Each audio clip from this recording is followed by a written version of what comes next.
Friends வணக்கம். எல்லாரும் எப்படி இருக்கீங்க? இன்னைக்கு நம்ம சேனல்ல என்ன பார்க்க போறோம் நாங்க இந்த பாருங்க. நான் வந்து இந்த கோஸு அப்புறம் குடமிளகா, பீன்ஸு, கேரட்டு, வெங்காயம் எல்லாமே நறுக்கி வச்சிருக்கேன் ஃப்ரெண்ட்ஸ்.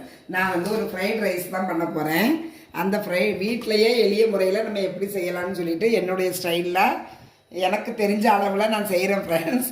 இது வந்து பாருங்கள், இந்த பூண்டு நல்லா சாப் பண்ணி வச்சுருக்கேன். இது வந்து ஸ்ப்ரிங் ஆனியன், அது அந்த வெங்காயத்தாள்னு சொல்லுவோம்ல, அது கோஸு எல்லா காயுமே நறுக்கி வச்சுருக்கேன். இங்கே பாருங்கள், இது வந்து பாசுமதி ரைஸ் தாங்க. இதை வந்து நான் நல்லா கழுவி ஒரு 15 நிமிஷமாக நல்லா இந்த தண்ணியில் ஊற வச்சுருக்கேன்.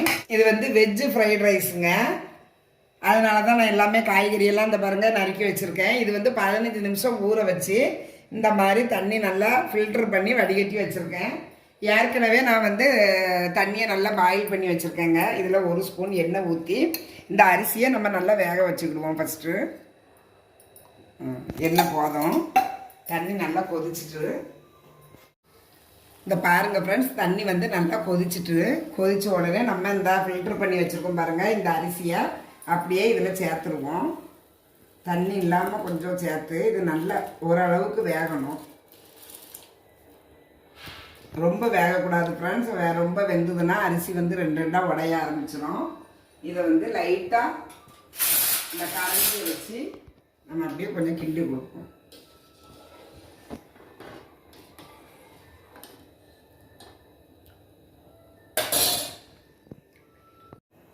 இங்கே பாருங்கள் ஃப்ரெண்ட்ஸ், இந்த பாருங்கள், அரிசி வந்து நான் போட்ட உடனே நல்லா கொதிச்சுட்டு 2 கொதி வந்ததுமே நம்ம அப்படியே அதை வடிச்சிடலாம் வேறு ஒரு பாத்திரத்தில்.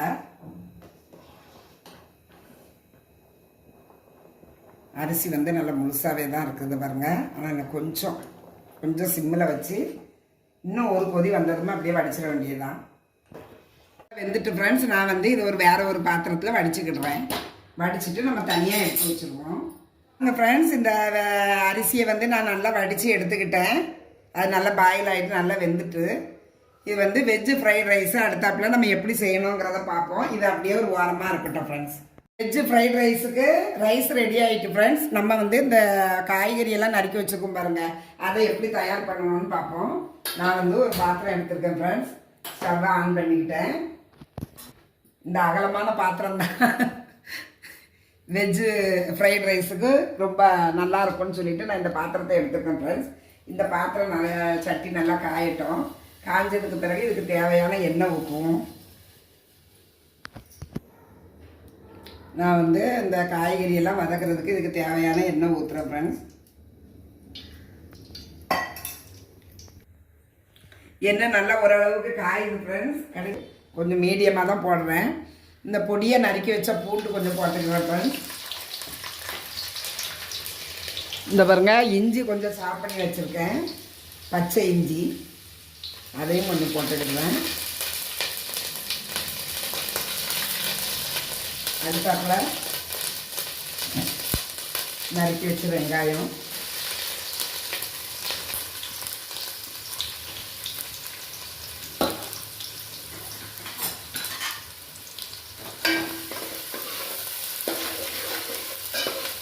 இந்த பாருங்க, வெங்காயம் நல்லா வதங்கிட்டப்பேன்.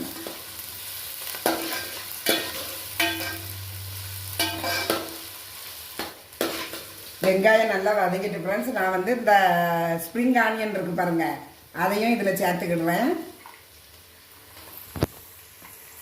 ஸ்ப்ரிங் ஆனியன் சேர்த்துக்கிட்டேன். அடுத்தாப்பில் குடமிளகா எல்லாமே ஒவ்வொரு கை தான் ஃப்ரெண்ட்ஸ். இந்த பாருங்கள், பீன்ஸு, கேரட்டு, கோஸ் மட்டும் கொஞ்சம் நிறையா ஆயிட்டு எல்லாமே போட்டுருவோம்.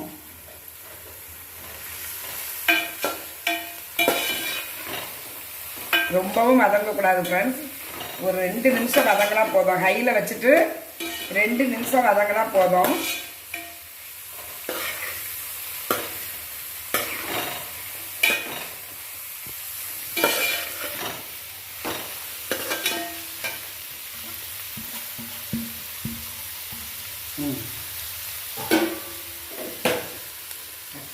பாருங்க, யூடியூபர், நம்ம பிரபல யூடியூபர் ராகுல் டிக்கிங்கிறவர் வந்து சமீபத்தில் ஒரு சாலை விபத்தில் இறந்து போயிட்டாருன்னு சொல்லிட்டு நம்ம எல்லாருமே கேள்விப்பட்டிருக்கோம் ஃப்ரெண்ட்ஸ். உண்மையிலேயே மனசுக்கு வந்து ரொம்ப கஷ்டமான ஒரு விஷயமா இருந்தது.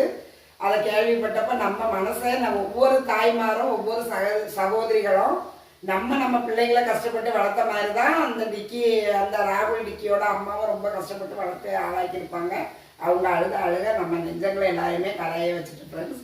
அதனால ஃப்ரெண்ட்ஸ் பிள்ளைங்க எல்லாரும் போகும்போது கொஞ்சம் பொறுமையாக போகணும் அப்படிங்கிறது தான் நம்ம எல்லாருடைய வேண்டுகோளும்.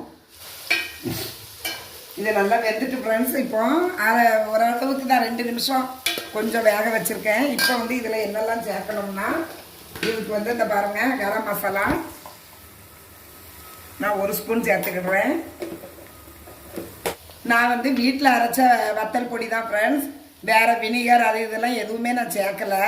இந்த பாருங்கள் இதுக்கு வந்து 1 ஸ்பூன் கரெக்டாக இருக்கும். ஏன்னா மிளகுத்தூளை நம்ம லாஸ்ட்டில் போடுவோம், அதனால் இந்த காரம் இது வந்து இதுக்கு கரெக்டாக இருக்கும். நான் வந்து 1 ஸ்பூன் மிளகாத்தூள் போட்டேன் ஃப்ரெண்ட்ஸ். ஆனால் எனக்கு அது காரம் காணாது. அதனால என்ன பண்ணேன், கூட கொஞ்சம் ஒரு எக்ஸ்ட்ரா 1 ஸ்பூன் போட்டிருக்கேன். காரம் கம்மியாக வேணும்னா நம்ம கம்மியாக சேர்த்துக்கிடலாம் ஃப்ரெண்ட்ஸ்.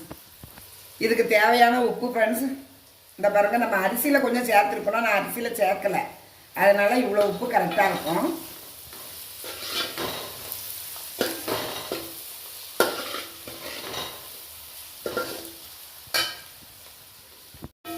இது எல்லாமே நான் போட்டது எல்லாமே நல்லா சேர்ந்து நல்லாவே வெந்துட்டு ஃப்ரெண்ட்ஸ். இப்போ வந்து நம்ம அரிசியை கொட்டிக்கிடுவோம்.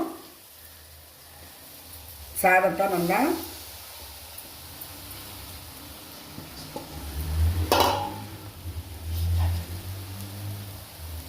இந்த பாருங்க அரிசி அந்த சாதம் வந்து உடஞ்சா நல்லா இருக்காது ஃப்ரெண்ட்ஸ். அதனால் இந்த மாதிரி 2 கரண்டியை வச்சு இப்படி நம்ம கிண்டி விட்டுக்கிடலாம்.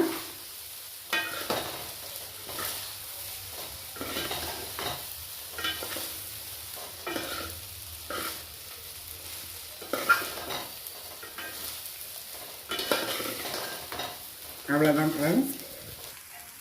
சோயா சாஸ் வந்து கொஞ்சமாக மொத்தமாக ஊற்றினா அப்படியே போயிடும். போதும்னா நான் வந்து பாருங்க இவ்வளோதான் சேர்த்துருக்கேன். இவ்வளோதான் போதும் ஃப்ரெண்ட்ஸ், நிறைய சேர்க்கலை.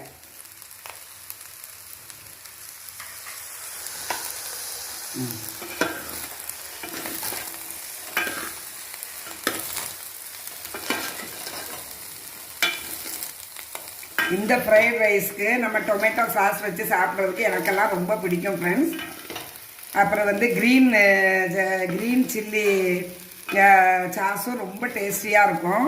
நாங்கள் கடையில் வாங்கி சாப்பிடும்போது இந்த மாதிரி தான் எங்கள் பிள்ளைங்க வாங்கி தருவாங்க. ரொம்ப டேஸ்டியாக இருக்கும் ஃப்ரெண்ட்ஸ்.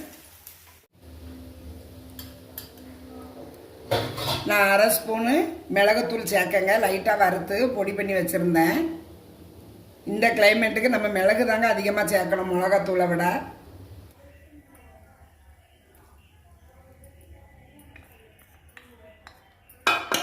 இங்கே பாருங்கள் ஃப்ரெண்ட்ஸ், கடையில் செஞ்ச மாதிரியே கலர் வந்து நான் கொடுத்துருக்கேன். வீட்டில் உள்ள மிளகா பொடியை வச்சு தான் செஞ்சேன்.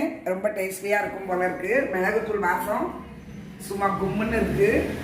நான் வந்து டொமேட்டோ சாஸ் வீட்டில் இருந்தது, அதை வச்சு நான் சாப்பிட போகிறேன்.